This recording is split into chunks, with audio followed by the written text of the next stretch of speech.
Hey hey hey, good morning à tous et à toutes. Ici Fallen X Queen, on se retrouve pour la partie 3 de Drakengard. Mais par contre, faut que je vous dise un truc, mon micro a merdé. Donc du coup, je suis en train d'enregistrer, enregistrer ma voix par-dessus la vidéo. Donc du coup, je sais plus du tout de quoi je parlais à ce moment-là. Donc je vais essayer de bien gérer les moments où il y a les prologues ou les scènes cinématiques. Donc voilà, on a les scènes on a la carte du monde. Et on doit... Là j'explique qu'on peut aller dans les autres royaumes, mais il faut d'abord les débloquer. Donc on doit aller à la forêt silencieuse. Voilà.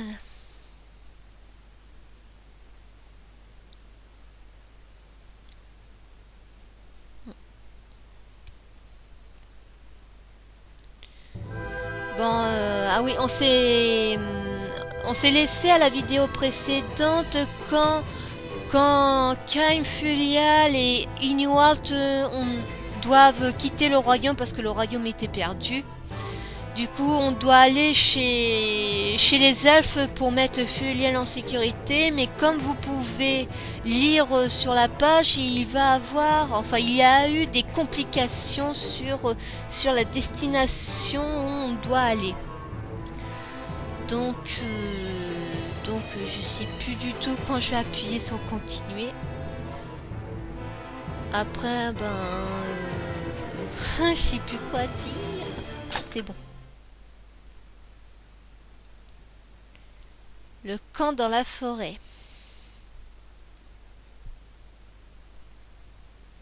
Là, on doit aller discuter avec Inuart. Et après, il me semble que je vais sauter. Ah non.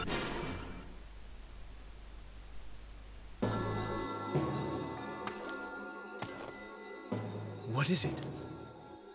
They attacked the village of the elves. It may already be gone. I heard a voice. It would be better to go elsewhere. Nonsense! The Pact Beast may have powers, but I believe only my own eyes. Come on! We're going to the village now! Furial! No, I'm well. That's not true. You carry the awful weight of the seal. We must find you a place to rest.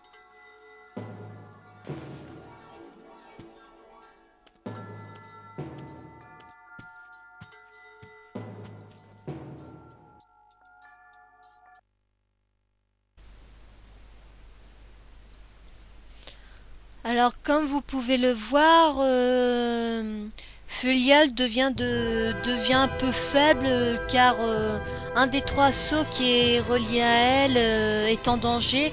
Donc du coup, comme disait Inuart, ça l'écrase et elle devient de plus en plus faible sans les sceaux. Mais dans la prochaine vidéo, vous allez voir à quoi ressemble un sceau qui est relié à la déesse. Et donc là on vient juste de voir que une voix mystérieuse a prévenu Kaim et Red Dragon que le village des elfes a été attaqué et tout a brûlé dans l'incendie. Donc là on va avoir une face aérienne, donc on va fighter dans les airs et je vais un petit peu merder à cette phase là. Donc du coup, vu que je suis en train d'enregistrer ma voix par-dessus la vidéo, ça fait un peu con, je sais pas quoi vous raconter. Du coup, comment je pourrais vous occuper pendant la phase du gameplay?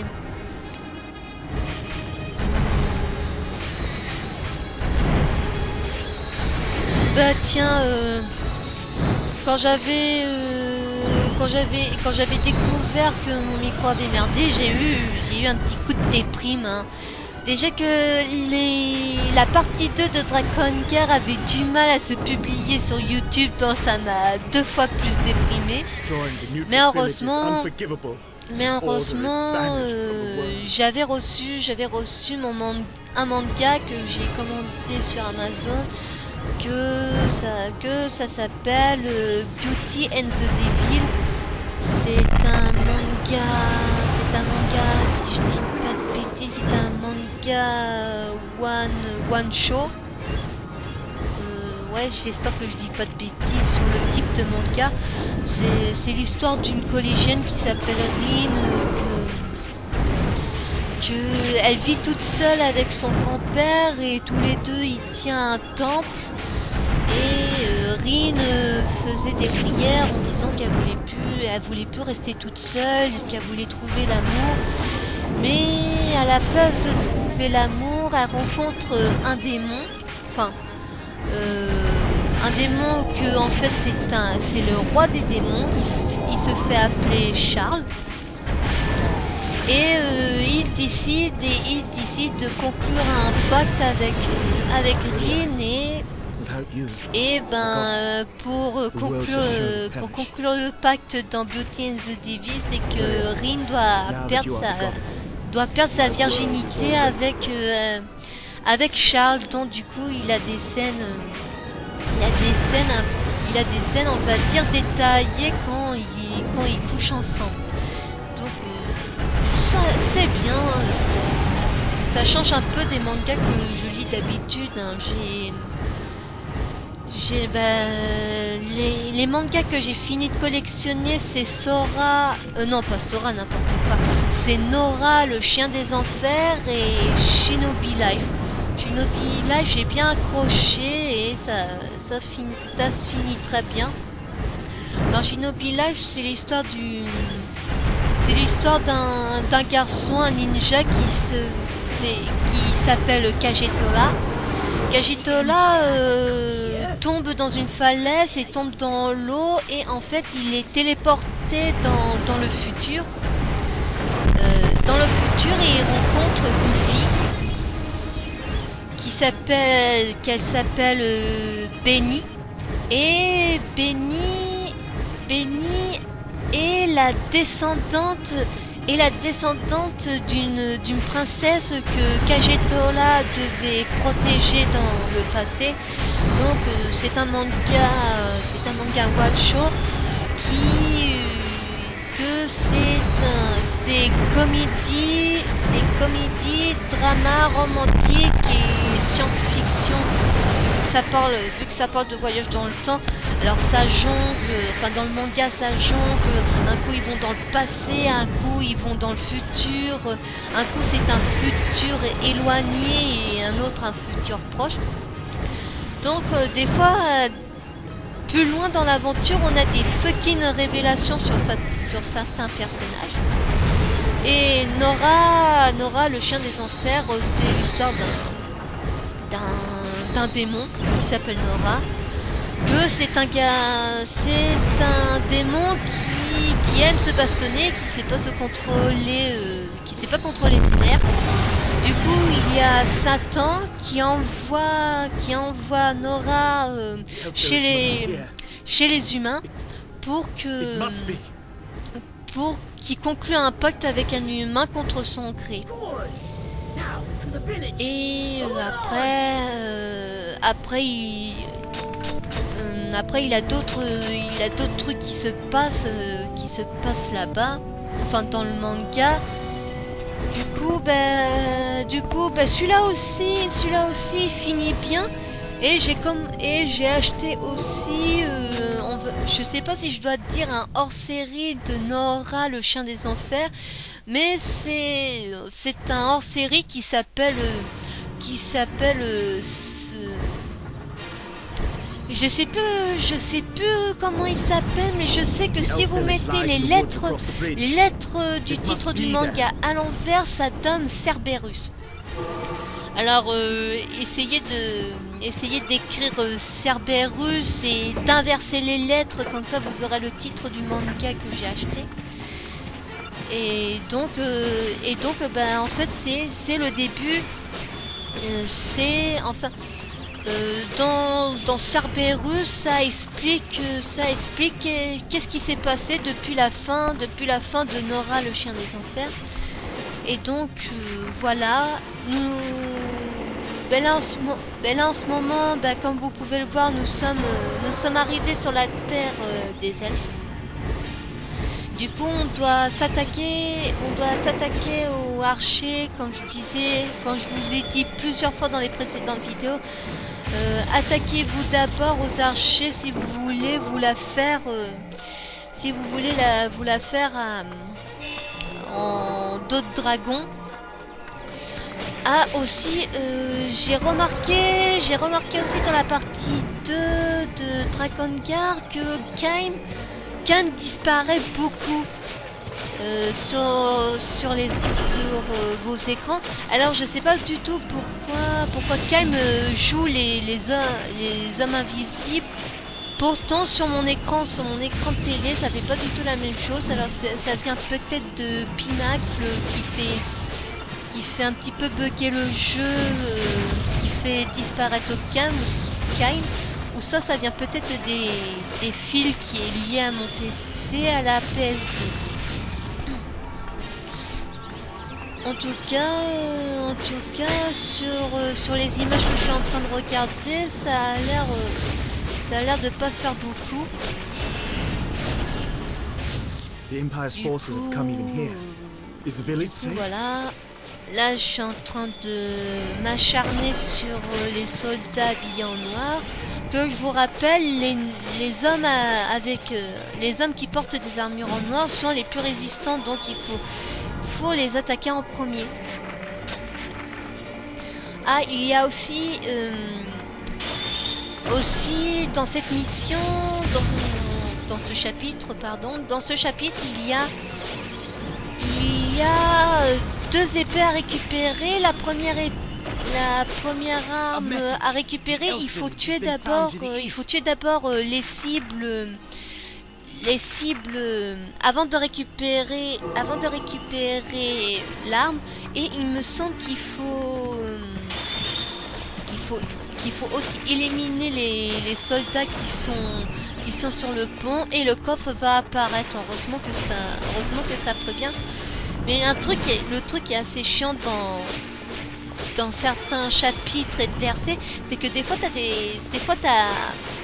t'as le coffre qui apparaît, mais sauf le jeu ne prévient pas que le coffre apparaisse. C'est à toi de démerder de le trouver, ou bien de trouver un bon site pour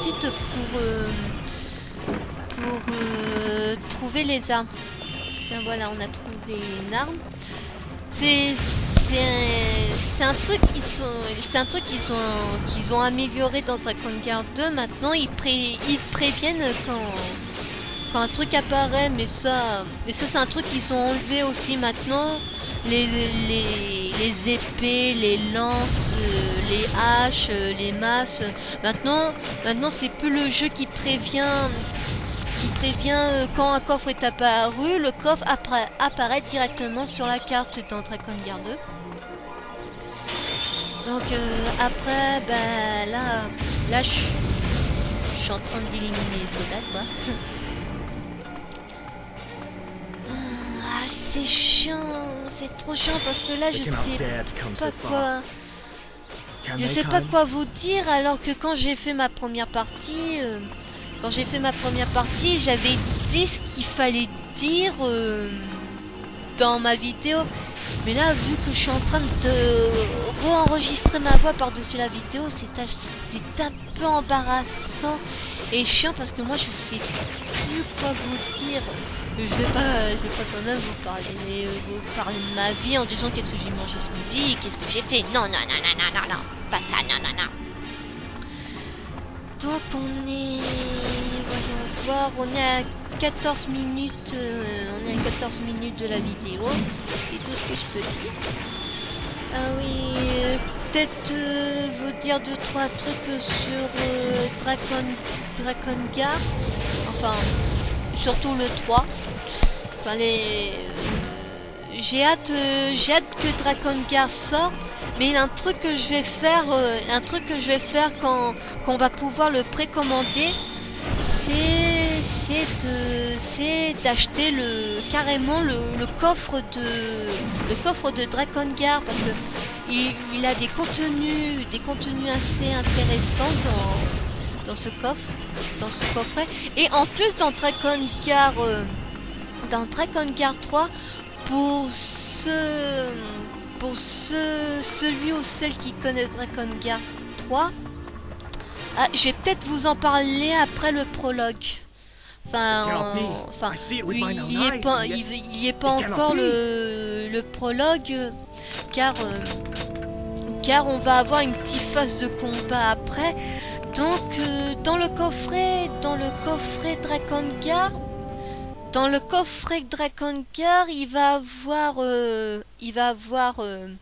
le jeu, un visual book, une illustration dessinée par Kamiko Fujisaka, où les héros et dragons de la série y posent, parce qu'on sur le coffre on voit Kaim Noé, c'est le personnage de Drakengard 2, et un autre personnage qui doit être dans Nier, et Zero, c'est comme ça qu'elle s'appelle, la héroïne du jeu, en train de poser. Je vous laisserai le lien de l'image pour que vous puissiez jeter un coup d'œil. Donc du coup après on a un coffre. Après, on a Drakengard History, film, un Blu-ray rassemblant les bandes annonces et cinématiques des jeux. Drakengard Ship Music, une compilation de 24 pistes du meilleur de la saga. Drakengard World Inzid, un livre avec des artworks de Kimiko Fujisaka, celui que je vous ai parlé, et des commentaires de Yoko Taro, plus une histoire liant tous les jeux de la série de Sawako Natori, et un code pour un futur DLC. Non, j'espère que ça aussi ça va vous motiver d'acheter le coffret. En tout cas moi j'ai très envie d'acheter le coffret et d'avoir ce DLC, parce que je me demande qu'est-ce que le DLC va contenir dans Drakengard 3. Mais aussi pour ceux qui connaissent Drakengard 1 et 2, on va avoir aussi des costumes à débloquer dans Drakengard 3. Ah, je vais vous en parler juste après le prologue.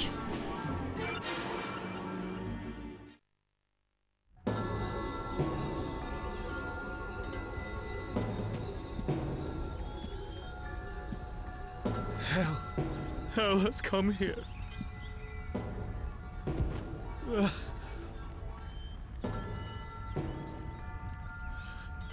What shall I do? The Hierarch Verdane. I hear his voice. His voice? The Hierarch has a pack beast too? Yes, a dragon. A petrified dragon. Where is he now? He is at the temple in the desert. He wants you to go to him for your own safety. Oh, Furiai. You must forgive me. I'm not strong enough to protect you. But your songs, they calm me. Songs? I pray for strength.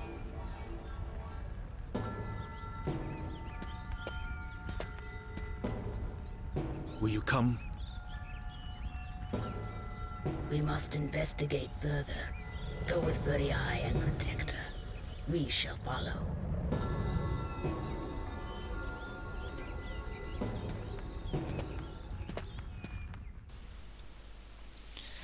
Alors, avant de vous parler d'autre chose sur Drakengard 3, là on découvre qu'il y a une autre personne qui a conclu un pacte avec un dragon qui s'appelle Verdelais, qui a conclu un pacte avec un dragon pétrifié.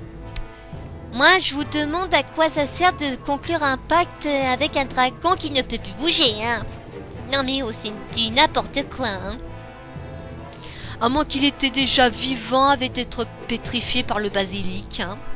Oui, je fais un clin d'œil pour Harry Potter 2. Oh, la loseuse. Oui, je sais, je suis une loseuse, ouais. Et donc, Verdelais, c'est un sorte de prêtre, on va dire, que c'est lui qui a créé les sceaux. Les 3 sceaux qui liaient à la déesse, et bien sûr le 4e sceau, c'est Fulia, la petite sœur de Kaim. Et franchement, c'est quand ils baptisent une femme pour être la déesse, elle souffre, la pauvre, hein, mais vous le saurez qu'à la fin du jeu. Là. Là, pour ceux qui connaissent Drakengard 1 et 2, on a des costumes à débloquer. Donc, on a le costume Kaim, Mana, Fuileal, Iris. Et pour ceux qui ont déjà joué à Nier, il y a le costume de Kene et Nier. Bon, moi, je connais pas trop... Nier. Alors, pour la raison à laquelle je fouille dans toutes les maisons, c'est que je croyais qu'il avait une épée à récupérer dans une des maisons, mais en fait le papier n'avait pas précisé que c'est dans le prologue prochain. Donc moi, comme une conne, je suis en train de fouiller toutes les maisons pour trouver l'épée, alors que c'est encore après le prologue. Donc là, je suis en train de regarder là, parce que ouais, il aurait dû mieux préciser dans le truc. Bon, maintenant, je vous laisse juste après le prologue.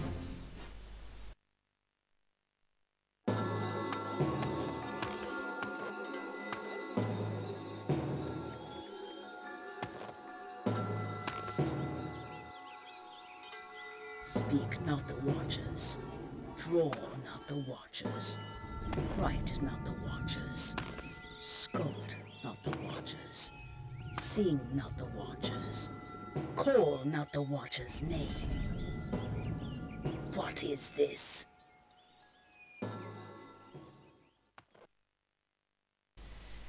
Alors je me rappelle qu'à ce moment-là, je me suis demandé comment un soldat a réussi à écrire tout ça avec son sang. Il a dû bien résister à son hémorragie pour avoir écrire qu'est-ce que on va dire c'est un sorte de serment en fait. Ça doit être un serment. Donc on va avoir un autre prologue en venant parler à la fille. Ah, c'est là que j'ai sauté.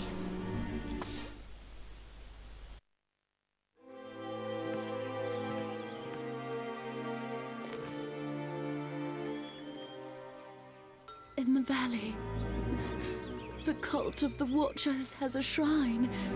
They took everyone there. The Watchers again. What are they?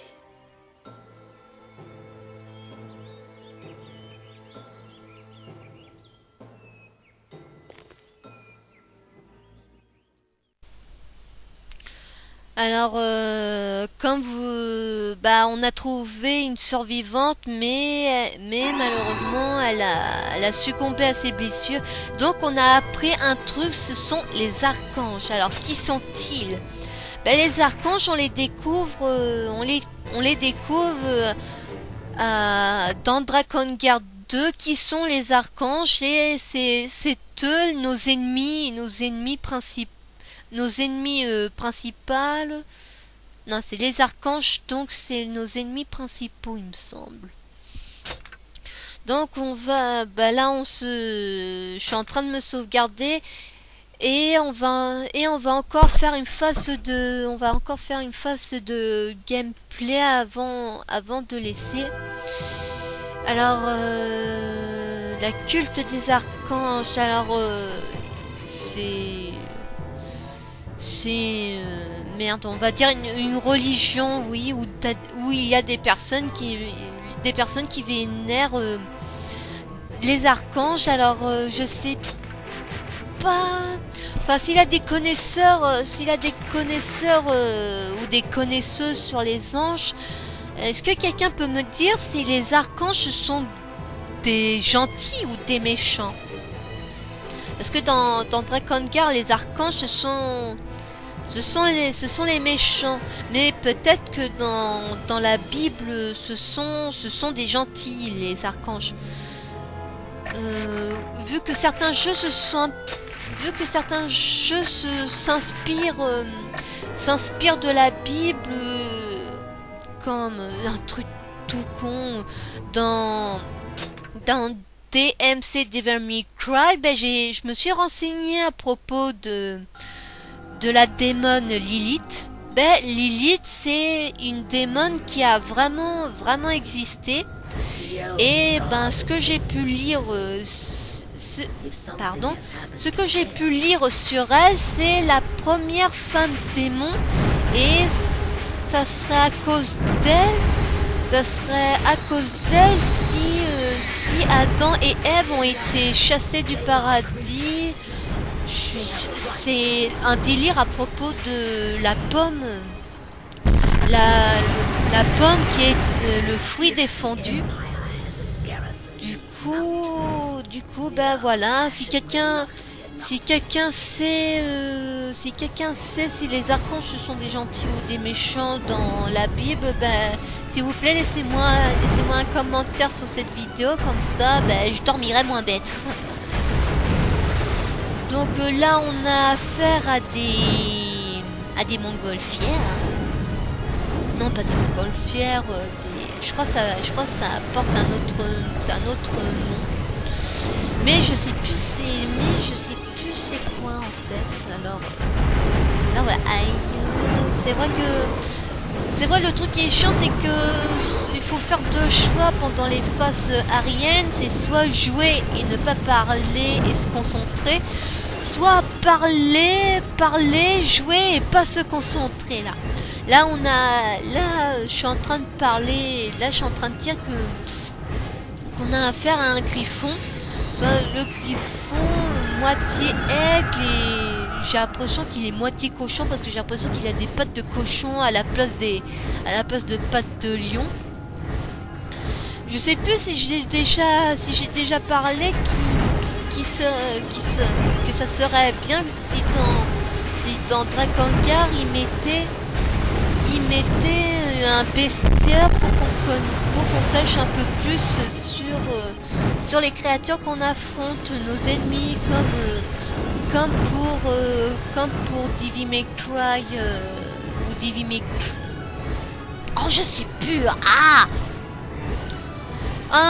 Je sais tellement pas quoi dire que je dis que de la merde. C'est n'importe quoi ça.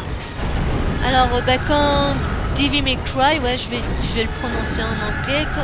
Quand Devil May Cry, on a des bibliothèques où il nous explique les démons qu'on a affrontés dans le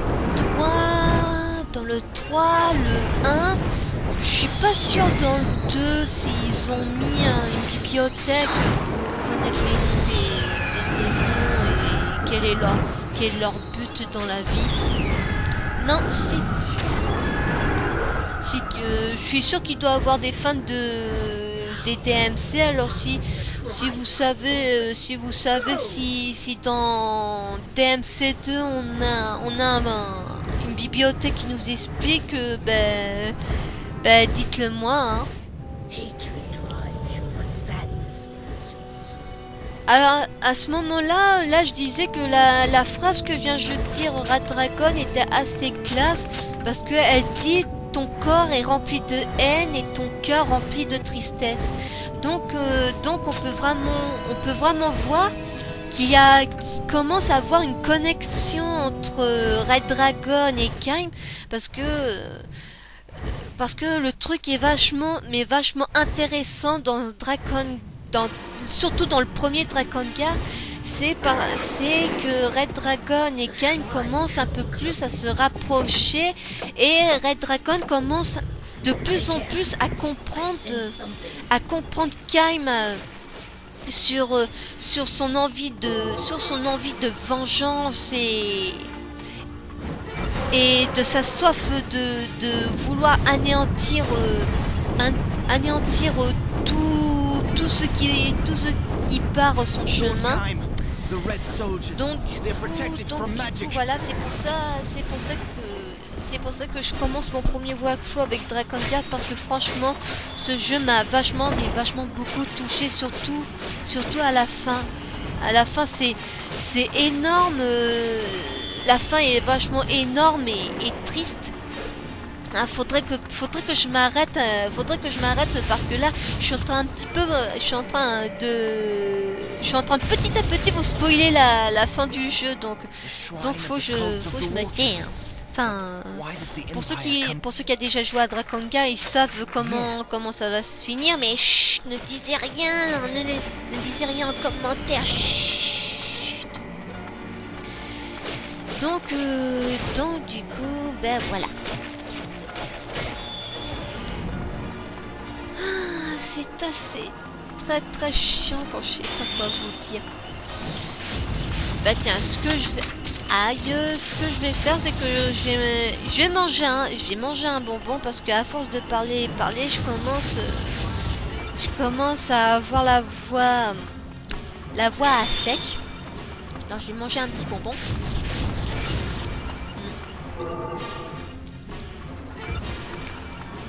Et là, ben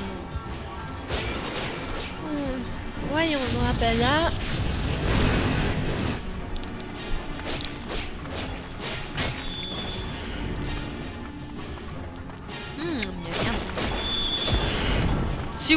Si vous voulez partir chercher de quoi bouffer, allez-y, hein, ça va prendre longtemps là. Alors voyons voir. Alors bah franchement, au début quand j'ai acheté Dragon Guard, j'étais pas très sûre de vouloir l'acheter. Mais à cette époque-là, quand j'ai acheté Dragon Guard, j'étais fan de dragon. Moi j'adorais. J'adorais regarder les dragons. Il y a un film qui m'a beaucoup marqué un film de dragon qui m'a beaucoup marqué. C'est bien sûr, vous tous vous devez le connaître, c'est Cœur de Dragon. Alors, excusez-moi.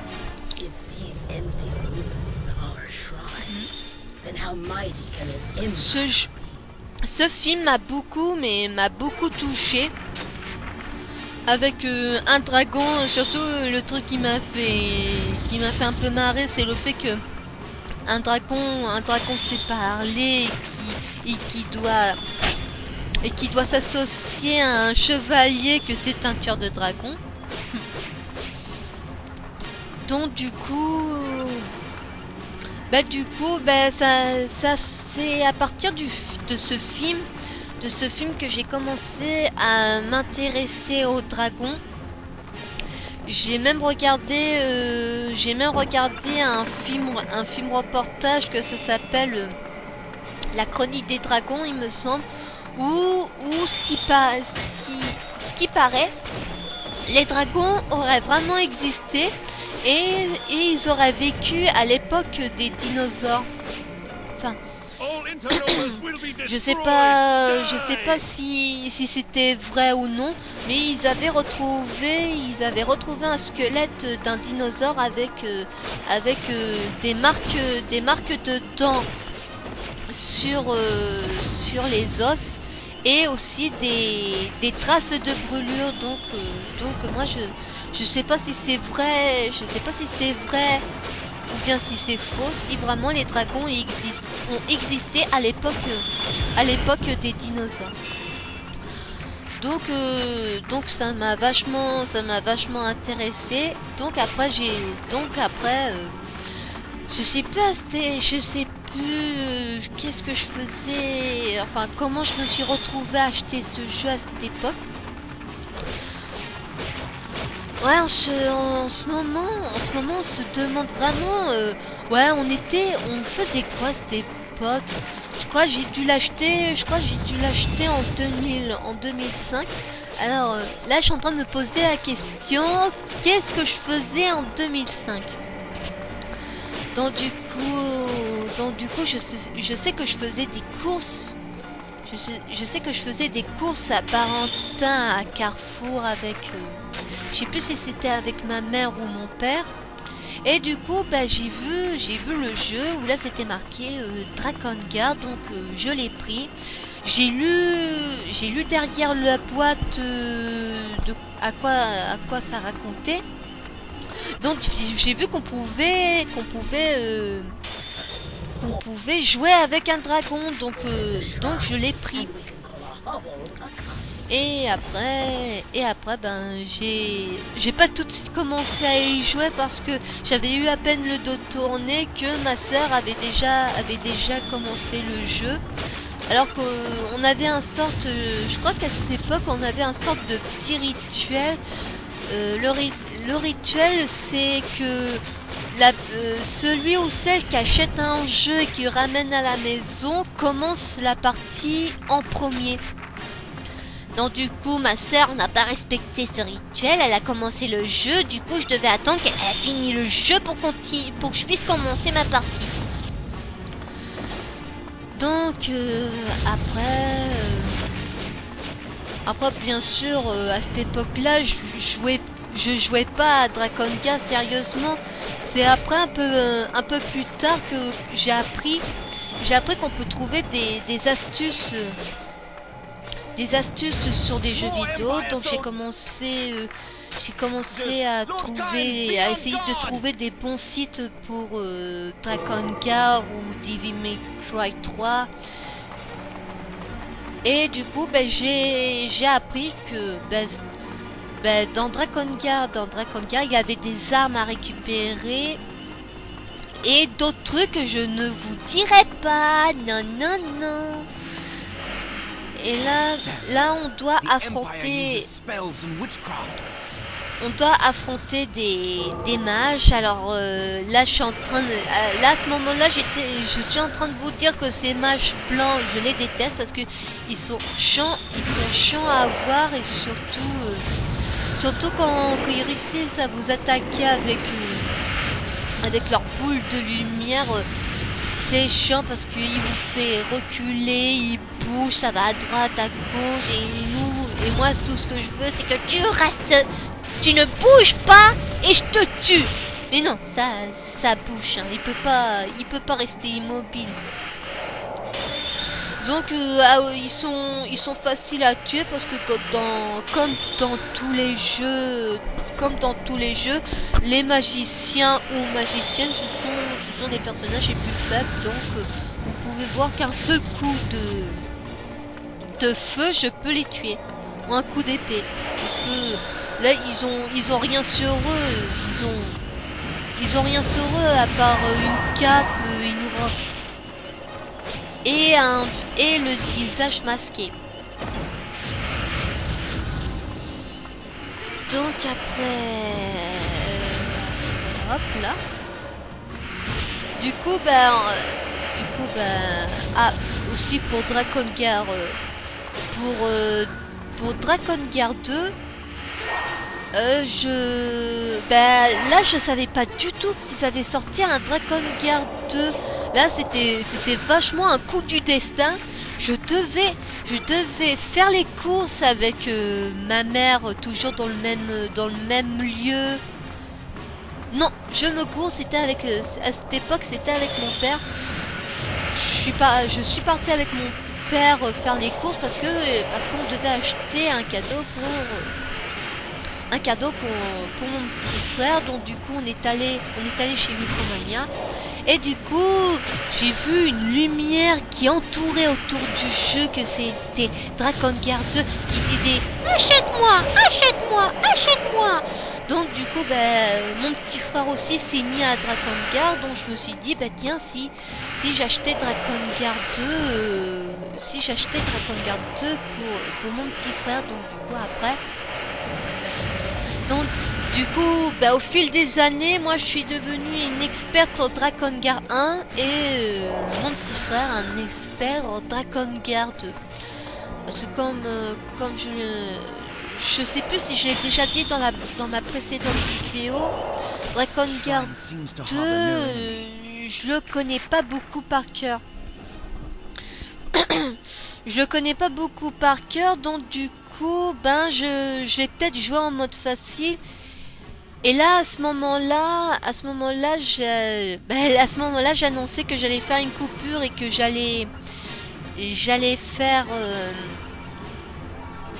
j'allais éliminer les soldats en hors vidéo. Donc, comme vous pouvez voir, en hors vidéo, j'ai éliminé les soldats. Donc après, on va continuer, on va aller voir la cible. Ouais, là je suis en train de me vanter d'avoir tué les soldats là. Enfin si le micro avait pas merdé, là j'étais en train de vanter que j'avais tué tous les soldats. Donc après on va aller vers la cible, mais on aurait encore une petite phase de gameplay avant de continuer. Après il va avoir un prologue et on va finir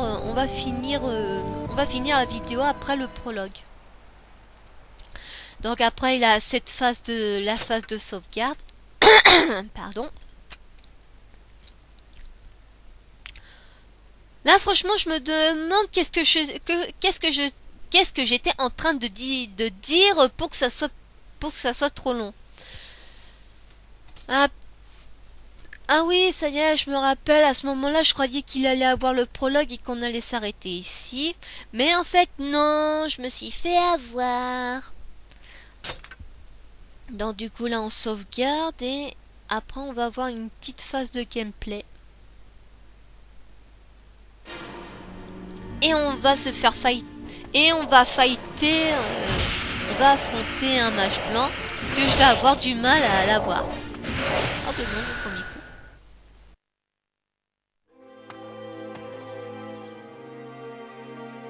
So, the elves were taken elsewhere. What does the Empire want? How should I know what ambitions drive you humans?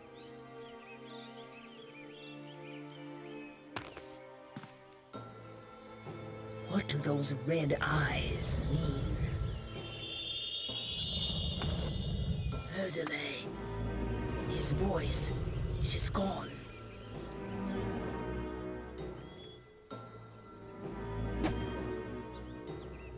We had best hurry to the desert. The goddess may be in danger.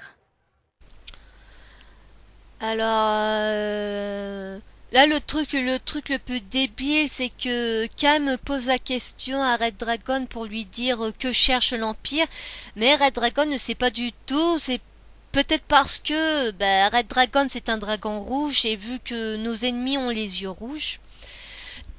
Donc voilà, donc on va s'arrêter ici. J'espère que cette vidéo vous aura plu avec les délires que je vous ai dit. Donc on se retrouve pour la partie 4 de Drakengard. Je vous souhaite une bonne soirée ou une bonne journée. Donc je vous dis à ciao, à plus.